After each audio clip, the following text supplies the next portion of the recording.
الرحيم والصلاة والسلام على رسول الكريم وأعوذ بالله من الشيطان الرجيم بسم الله الرحمن الرحيم. حاضرین کرام، ائمہ اربعہ ان کی فقہ کے سلسلے میں اب یہ آخری لیکچر ہے اور اس کا موضوع ہے امام ابو حنیفہ. امام ابو حنیفہ کے بارے میں یہ بات تو عام طور پر معلوم ہے کہ وہ اپنے زمانے کے لحاظ سے ائمہ میں سب سے متقدم. ان کی پیدائش 80 ہجری میں ہوئی ہے اور وفات 185 ہے. باقی تمام ائمہ ان کے بعد ہی پیدا ہوئے، ان کے بعد ہی انہوں نے دینی علوم کی تحصیل کی، اور اگرچہ ان میں سے بعض ان کے معاصر ہیں لیکن جو مقام و مرتبہ ان کو عالم اسلام میں حاصل ہوا وہ بہرحال ان سے پہلے مانا جا چکا تھا. امام صاحب کے نسب کے بارے میں اتنی بات تو کم و بیش متفق علیہ ہے کہ وہ عربی النسل نہیں ہے. ان کے والد کے بارے میں عام روایات یہی ہیں کہ وہ مسلمان تھے، لیکن ان کے دادا وہ پہلے شخص ہیں کہ جو ان کے خاندان میں اسلام لائے. دادا کے نام کے بارے میں بھی بہت سے اختلافات ہیں اور ان کے اپنے اہل خاندان ہی کی روایات اس کے بارے میں مختلف ہیں. لیکن تمام روایات کو سامنے رکھ کر جو زیادہ سے زیادہ قابل ترجیح بات کہی جا سکتی ہے وہ یہ ہے کہ مسلمانوں نے جب افغانستان پر حملہ کیا ہے تو یہاں سے جو لوگ گرفتار ہو کر غلام بنائے گئے ان میں ان کے دادا بھی تھے. لیکن اس وقت مسلمانوں میں حریت کی عام تحریک برپا ہو چکی تھی، اس لیے شاید چند دن یا چند مہینے ہی ان کو غلامی میں بسر کرنے پڑے. اس کے بعد وہ آزاد کر دیے گئے اور بنی تیم بن ثعلبہ نے نہ صرف یہ کہ ان کو آزاد کیا بلکہ اپنا مولا بنا دیا. مولا آزاد کردہ غلام کے لیے اس زمانے میں اصطلاح تھی، اور یہ چیز بھی عام معروف تھی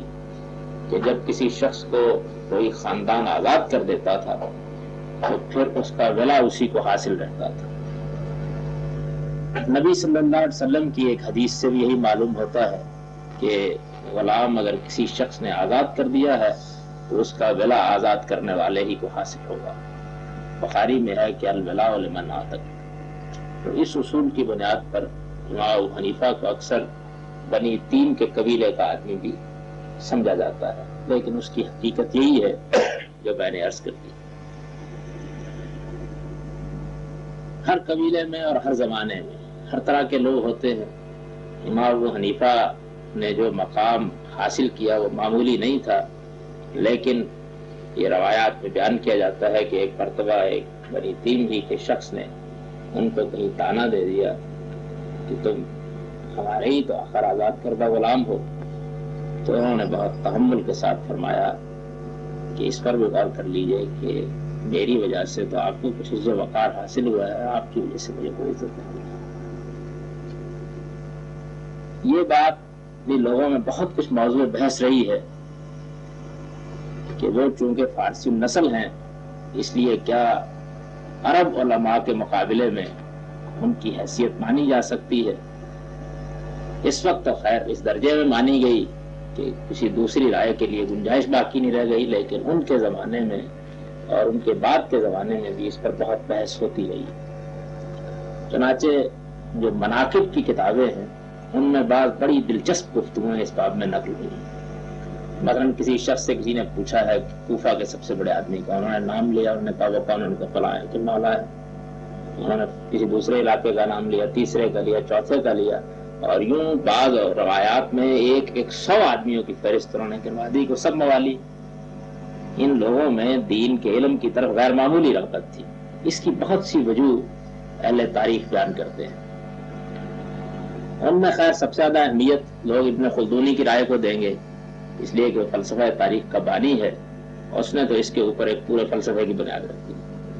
وہ یہ کہتا ہے کہ پہلے مرحلے میں تمام علوم سادہ حقیقتیں ہوتے ہیں، لیکن ان پر زیادہ عرصہ نہیں گزرتا کہ وہ صنعت کا درجہ حاصل کر لیتے ہیں۔ صنعت آپ ان معنوں میں نہ سمجھیے جن معنوں میں ہم بولتے ہیں، یعنی وہ ایک ایسا فن بن جاتا ہے کہ جس میں اصطلاحات ہیں، جس کے جاننے کے ذرائع ہیں، جس کی طرف آدمی کی رغبت اب جزوی نہیں ہو سکتی۔ اس کو حاصل کرنا ہے تو اس کے لیے اپنے مجموعی طرز عمل کو تبدیل کرنا پڑتا ہے، یہاں تک کہ بعض اوقات آدمی کو اپنی معاش اور اس طرح کی سرگرمیوں کو بھی بہت محدود کر لینا پڑتا ہے، بلکہ اس سے بھی آگے بڑھ کر چھوڑ دینا پڑتا ہے۔ تو یہ چیز ہر آدمی کے بس کی نہیں رہتی۔ عرب عام طور پر بدوی تھے، اور ان کے مزاج میں یوں گھٹنے توڑ کر کہیں بیٹھ جانا یہ تھا نہیں، اس وجہ سے زیادہ رغبت حضریوں کو ہوئی۔ اور یہ لوگ چونکہ شہروں میں رہنے والے تھے، صنعت کے زیادہ دلدادہ بھی تھے،